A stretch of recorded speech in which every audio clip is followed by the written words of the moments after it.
Hi guys, welcome back to my channel. તો આજે આપણે ઇંગ્લિશ ન્યૂઝ આર્ટિકલ જોઈશું, એને ગુજરાતીમાં સમજીશું અને એમાં આવતા વોકેબ્યુલરી જે છે એ પણ આપણે સાથે સાથે ગુજરાતીમાં સમજીશું. ઠીક છે, તો ચલો શરૂ કરીએ.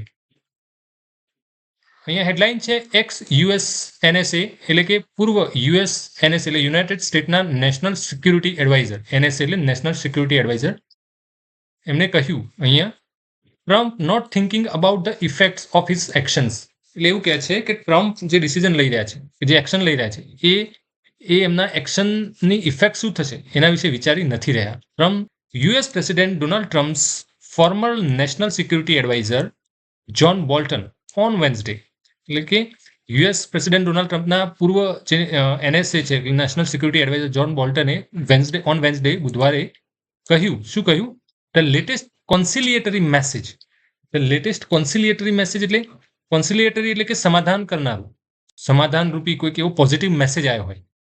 ઠીક છે, જેમ કે કોઈ બે દેશ વચ્ચે કે કોઈ બંને વ્યક્તિ વચ્ચે કોઈ ટેન્શનની સ્થિતિ છે, પરંતુ કોઈક એવો પોઝિટિવ મેસેજ આવે કે જે સંબંધો સુધારે એ ટાઈપનો, કે તો એને કે સમાધાન કરનારો મેસેજ કહેવાય છે.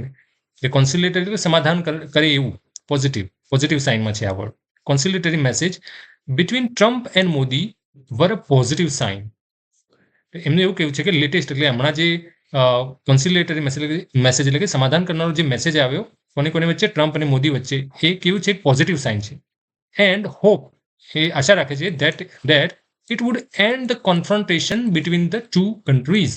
કોન્ફ્રન્ટેશન, અહીંયા જે વર્ડ છે કોન્ફ્રન્ટેશન, એનો મતલબ શું થાય કે સંઘર્ષ કોની વચ્ચે? બિટવીન ધ ટુ કન્ટ્રીઝ, એટલે કે ઇન્ડિયા અને યુએસ વચ્ચે જે ટેરિફને લઈને અત્યારે જે સંઘર્ષ ચાલી રહ્યો છે એની વાત છે.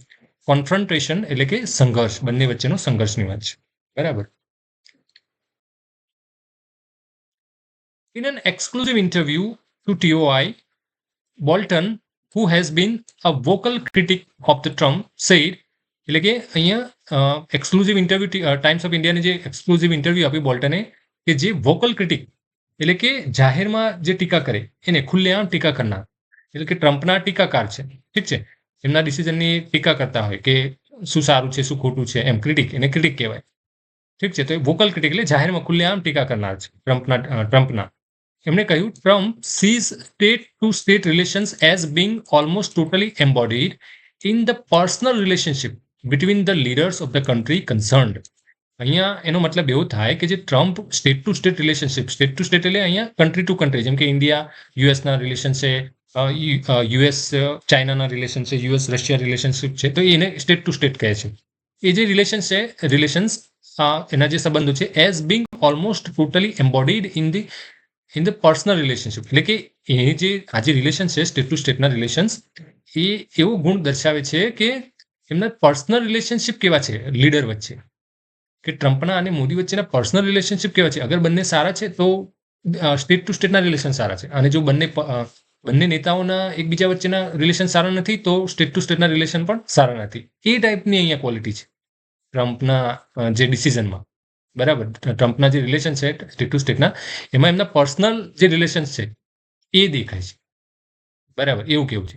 So it's a positive sign that he said nice thing about PM Modi. And તો એ એમ પોઝિટિવ સાઇન છે, કેમ કે એ મોદી વિશે પોઝિટિવ બોલે, કેમ કે કંઈક નાઇસ થિંગ, હી સેડ નાઇસ થિંગ, એટલે પીએમ મોદી વિશે એમણે કંઈક સારી વાત કહી, જેથી પોઝિટિવ સાઇન છે. એટલે કે જો એમના પર્સનલ રિલેશન સારા હશે તો ડેફિનેટલી ઇન્ડિયા અને યુએસના સંબંધો સારા થશે, એવું અહીંયા કહેવા માંગે છે. એટલે કે ક્રિટિસાઇઝ, એકચ્યુઅલી એ વ્યંગ કરે છે, ક્રિટિસાઇઝ કરે છે એમને એકચ્યુઅલમાં. And I hope that's a precursor to resolving some of the issues on the tariff. એટલે કે આ જે છે એ શું છે, પ્રિકર્સર છે. I hope that it's a precursor, એટલે કે પુરોગામી ઇફેક્ટ છે આ, કે જે કંઈક થવાનું હોય એના પહેલાનું આ જે સાઇન બતાવે છે, કે પહેલાની નિશાની છે. Precursor to solving some of the issues on the tariff, એટલે કે આ જે ટ્રમ્પે જે મોદી વિશે નાઇસ થિંગ કીધી, કે જે સારી વાત કહી, એ શું છે કે પુરોગામી અસર છે, એ પુરોગામી નિશાની છે કે જે ટેરિફ રિલેટેડ જે ઇસ્યુ છે એ સોલ્વ થઈ શકે છે, રિઝોલ્વ થઈ શકે છે, એવું કેવું છે. But adding a note of the caution, એટલે કે ચેતવણી રૂપે એમને એડ કર્યું. હી સેડ, એમને ચેતવણી રૂપે શું એડ કર્યું, અહીંયા શું કહ્યું? The trouble is the 25% tariff on the purchase of Russian oil. એટલે કે અહીંયા પ્રોબ્લેમ એ છે કે જે 25% જે ટેરિફ લગાયા છે ઇન્ડિયા ઉપર, રશિયન ઓઇલ ખરીદવા પર, એ એક પ્રોબ્લેમ છે. ધેટ સ્ટીલ સમથિંગ ધેટ તે હજુ પણ એવું વિચાર છે. I think Trump is going to insist on, એટલે કે ટ્રમ્પ હજુ પણ આના ઉપર જ ફોકસ કરી શકે છે, એવું કેવું છે એમનું. He added that the additional 25% tariff were proof of incoherence in strategy within the Trump administration. એટલે કે જે આ 25% જે ટેરિફ નાખે છે જે રશિયન ઓઇલ ઇન્ડિયા ખરીદે છે, તો એના ઉપર જે 25% વધારાનો ટેરિફ નાખ્યો ઇન્ડિયા ઉપર, તો એ શું છે કે એવું દર્શાવે છે કે it's a proof of incoherence. Incoherence એટલે કે અસંગતતા હોવી, અસંગતતા in the strategy within the Trump administration. એટલે ટ્રમ્પ એડમિનિસ્ટ્રેશનની અંદર જ જે અસંગતતા છે એ દર્શાવે છે, એ એની સાબિતી છે કે પ્રૂફ ઓફ ઇનકોહેરન્સ, કે 25% જે ટેરિફ લગાવે એ એડિશનલ, બરાબર, એવું કેવું છે. Bolton's remarks come on a day when the tone appears to have shifted in US-India ties. એટલે કે બોલ્ટનના જે રિમાર્ક્સ છે, એમના જે મંતવ્યો છે, એ ક્યારે આવ્યા? Come on a day when tone appears to have shifted. એટલે કે જે પહેલા કેવું વિરોધાભાસ હતો યુએસ ઇન્ડિયા ટાઈઝ વચ્ચેનો, પરંતુ અત્યારે એ ટોન ચેન્જ થઈ ગયો છે, ત્યારે આ એમના મંતવ્યો આવ્યા. અર્લિયર ઓન વેન્સડે, કે બુધવાર પહેલા ટ્રમ્પ્સ પોસ્ટ, કે ટ્રમ્પની જે પોસ્ટ ઓન ટ્રુથ સોશિયલ, કે ટ્રુથ નામનું જે સોશિયલ પ્લેટફોર્મ છે, એના ઉપર ટ્રમ્પે કોઈ પોસ્ટ કરી. એ પોસ્ટમાં શું કર્યું? Announce that he saw no difficulty in negotiating a deal with India, બરાબર, India, and described PM Modi as a very good friend. Okay, અહીંયા ફ્રેન્ડ છે, બરાબર. તો અહીંયા એમનો કહેવાનો મતલબ શું છે કે જે સોશિયલ મીડિયા ટ્રુથ ઉપર જે ટ્રમ્પે એનાઉન્સ કર્યું, શું એનાઉન્સ કર્યું કે ઇન્ડિયા સાથે જે વાટાઘાટો કરવામાં એમને કોઈ જ ડિફિકલ્ટી નથી, વાટાઘાટો માટે તૈયાર છે એમ. અને પીએમ મોદીને he described PM Modi as a very good friend, એટલે કે પીએમ મોદીને એક સારા મિત્ર ગણાવે એમને, બરાબર. મોદી રેસિપ્રોકેટેડ એટલે કે એમને વળતો જવાબ આપ્યો. રેસિપ્રોકેટેડ એટલે વળતો જવાબ આપ્યો, કે એમને જે વેરી ગુડ ફ્રેન્ડ કીધા એમાં. By terming India and US as, એટલે ઇન્ડિયા અને યુએસને કઈ રીતે close friends and natural partner ગણાવ્યા. એમને મોદીજીએ જે રિટર્ન જવાબ આપ્યો, એમને શું કહ્યું? ઇન્ડિયા અને યુએસને ક્લોઝ ફ્રેન્ડ ગણાવ્યા અને એમને નેચરલ પાર્ટનર ગણાવ્યા. On the issue of an additional penalty of 25% levied for purchasing Russian oil, on issue of additional, કે જે એડિશનલ 25% લેવિડ એટલે લાદવું, એટલે કે જે લગાવે 25% જે એડિશનલ જે પેનલ્ટી લગાવી છે, કે યુએસએ કે રશિયા પાસેથી જે ઇન્ડિયા ઓઇલ ખરીદે છે એના ઉપર ફોર્મર એનએસએ, એટલે કે જે નેશનલ સિક્યુરિટી એડવાઇઝર જે જ્હોન બોલ્ટન શું કહે છે? સેડ ધેટ આયરોનિકલી એટલે કે કોઈક વિરોધાભાસ દેખાતો હોય ત્યારે આ વર્ડ વપરાય, આશ્ચર્યજનક રીતે એવું બતાવવા માટે માત્ર, જે એકચ્યુઅલી હોવું ના જોઈએ, પરંતુ એવું છે, ઠીક છે. તો એ આયરોનિક સિચ્યુએશન બતાવે છે, વિરોધાભાસ વાળી સિચ્યુએશન બતાવે છે. That ironically sanction had not been applied on China which is the largest buyer, બરાબર. એટલે કે એવું કેવું છે કે ઇન્ડિયા રશિયા જોડેથી ખરીદે છે, તો એના ઉપર 25% એક્સ્ટ્રા પેનલ્ટી લગાવી દીધી, બરાબર. પરંતુ અહીંયા આયરોની એટલે કે વિરોધાભાસ શું છે? વિરોધાભાસ એ છે કે જે સેન્કશન છે એ હેડ નોટ બીન એપ્લાઇડ, એટલે કે ચાઇના ઉપર એ એપ્લાઇડ થયા જ નહોતા. વિચ ઇઝ ધ લાર્જેસ્ટ બાયર, કેમ કે એ સૌથી વધારે પ્રમાણમાં રશિયા જોડેથી ઓઇલ બાય કરે છે. એટલે આયરોનિક થઈને એટલે વિરોધાભાસ થયો, બરાબર. I think it's a case of the Trump's administration not thinking about what the effects of the certain action will be. એટલે કે આ એવું વિચાર છે કે આ એવો કેસ છે ટ્રમ્પ એડમિનિસ્ટ્રેશનનો, કે એ લોકો એવું વિચારતા નથી લાગતા કે જે એમની એક્શનની ઇફેક્ટ શું થશે, કે એમના સર્ટેન એક્શન છે, કેટલાક એક્શન છે, એમની શું ઇફેક્ટ હશે, એ એમનું એડમિનિસ્ટ્રેશન વિચારતું નથી, એવું એમનું કહેવું છે. કે એમને ખબર જ નથી કે આ બધા જે આપણે એક્શન લઈ રહ્યા છે એનું રિઝલ્ટ શું આવશે, એવું એમનું કહેવું છે. દે think in terms of Ukraine and don't consider other larger questions. એટલે કે એ યુક્રેનની દ્રષ્ટિએ જ આ બધું કન્સિડર કરે છે, યુક્રેનની દ્રષ્ટિએ જ આ શું કહેવાય કે આ બધા ડિસિઝન લે છે, યુક્રેનને સેન્ટરમાં રાખીને એમ, અને બીજા લાર્જર જે ક્વેશ્ચન છે એને કન્સિડર કરતા નથી, એવોઇડ કરે છે.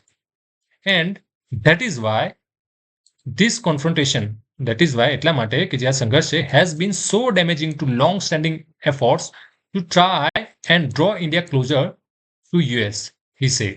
એટલા માટે ધેટ ઇઝ વાય ધીસ કોન્ફ્રન્ટેશન એટલે કે જે આ જે સંઘર્ષ છે હેઝ બીન સો ડેમેજિંગ એટલે કે ડેમેજ કરશે ઇઝ ડેમેજ કરનાર છે ડેમેજિંગ ટુ કોને ડેમેજ કરશે લોંગ સ્ટેન્ડિંગ એફોર્ટ્સ એટલે કે લાંબા સમયથી જે એફોર્ટ્સ થઈ રહ્યા છે ઇન્ડિયાને યુએસ સાથે લાવવા માટે એ એફોર્ટ છે એને ડેમેજ કરશે ક્યારના બહુ લાંબા ગાળાથી આ પ્રયાસો થઈ રહ્યા છે અને એને તમે આવા પ્રકારના ડિસિઝન લેશો તો ડેફિનેટલી ડેમેજ થશે આ જે એફોર્ટ છે બરાબર એવું એમનું કહેવું છે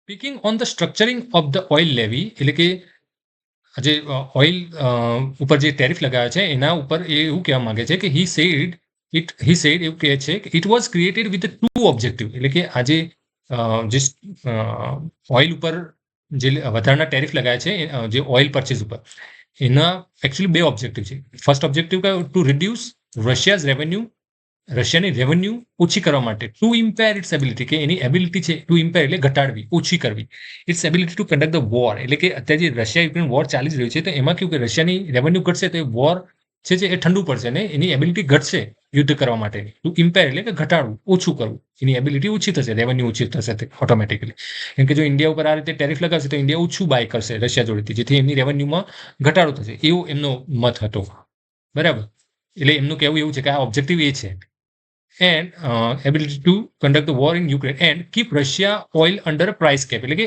અને જો ઓછું ખરીદાશે તો એમના જે પ્રાઇસ છે એક સર્ટેન લિમિટમાં રહેશે એવું કહેવું છે અંડર પ્રાઇસ કેપ બરાબર એટલે બે ઓબ્જેક્ટિવ છે the Biden administration and European governments were worried about increases in the price of the gasoline in their countries એટલે કે બાઇડન એડમિનિસ્ટ્રેશન જે ટ્રમ્પ પહેલા બાઇડન હતા એમનું એડમિનિસ્ટ્રેશન અને યુરોપ ગવર્મેન્ટ બંને વરીડ હતા એટલે કે ચિંતિત હતા અબાઉટ કે શેના વિશે increase in the price of the gasoline એટલે કે જે જે ઓઇલના ભાવ જે વધી રહ્યા હતા એમની કન્ટ્રીમાં એના વિશે તેઓ ચિંતિત હતા રિફરિંગ ટુ ધીસ પોલિસી એટલે કે જે આ પોલિસી છે જે ટ્રમ્પ એડમિનિસ્ટ્રેશનની he said this is doomed to failure because એટલે કે નક્કી જ છે ફેલ થવા માટેની એ નક્કી જ છે ફેલ થશે because it is a self contradictory એટલે કે સેલ્ફ કોન્ટ્રાડિક્ટરી એટલે કે વિરોધાભાસ હોવો પોતાના અહીંયા કોન્ટ્રાડિક્ટરીનો મતલબ વિરોધાભાસ અને સેલ્ફ એટલે કે પોતાનો જ વિરોધાભાસ એટલે કે પોતાના જે નીતિ નિયમો છે કે પોતાનું જે પોલિસી ઘડી છે જે મતલબ યુએસને ફાયદો થાય એના માટે તો એના માટે એને જ આ લોકો ખરેખર ફેલ કરી નાખશે એમ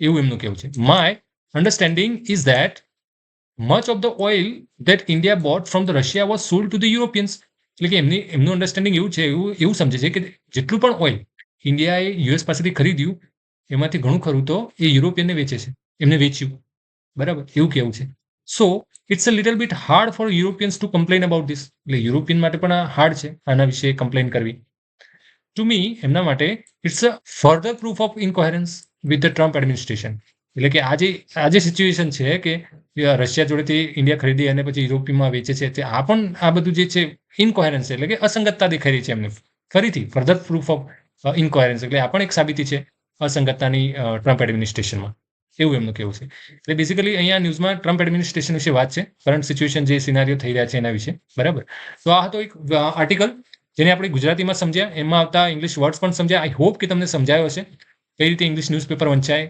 ઠીક છે તો એનો પણ તમને ખરેખર આઈડિયા આવી ગયો છે એકચ્યુઅલી શું કરવું કે જ્યારે પણ તમે વાંચવા આ રીતે બેસો ત્યારે નોટ પેન લઈને બેસો જ્યાં જ્યાં ઇંગ્લિશ વર્ડ ડિફિકલ્ટ લાગતા હોય એને નોટ ડાઉન કરો એનો મિનિંગ શોધો અને પછી ફરીથી ન્યૂઝપેપર વાંચો તો તમને જલ્દી આઈડિયા આવશે કે એકચ્યુઅલી શું કહેવા માંગે છે એકચ્યુઅલી બધું અઘરું નથી હોતું બસ આપણને એ વર્ડ્સ પકડતા નથી આવડતા અને એ વર્ડ્સનું આપણને નોલેજ નથી હોતું કે આનું મિનિંગ શું થાય પછી જ્યારે એની સેન્ટેન્સમાં વારે ઘડી આવા ન્યૂઝ આયા કરે ત્યારે આપણે એને એ વર્ડ્સથી ફેમિલિયર થઈ જતા હોય છે અને જેથી પછી આપણને બધું ઇઝી લાગે તો થોડો ટાઈમ લે પણ થોડો ટાઈમ કન્ઝ્યુમિંગ તો છે જ પરંતુ શરૂઆતમાં થોડું ડિફિકલ્ટ લાગે પણ ધીરે ધીરે બધું ઇઝી થઈ જાય તમે આ રીતે વિડીયો જોતા રહેશો તો ડેફિનેટલી તમને પણ એક ઘણા બધા વર્ડ્સ ક્લિયર થતા જાય બરાબર અને તમે ધીરે ધીરે કોન્ફિડન્ટ થતા જાઓ કે હા હું પણ ઇંગ્લિશ ન્યૂઝપેપર વાંચી શકું છું અને મારું પણ ઇંગ્લિશ હું સ્ટ્રોંગ કરી શકું છું ઠીક છે ઇમ્પ્રુવમેન્ટ લાવી શકું છું એવું તમને ફીલ થશે જ ઠીક છે તો વિડીયો અગર પસંદ આવ્યો તો લાઇક અને શેર જરૂરથી કરજો થેન્ક યુ વેરી મચ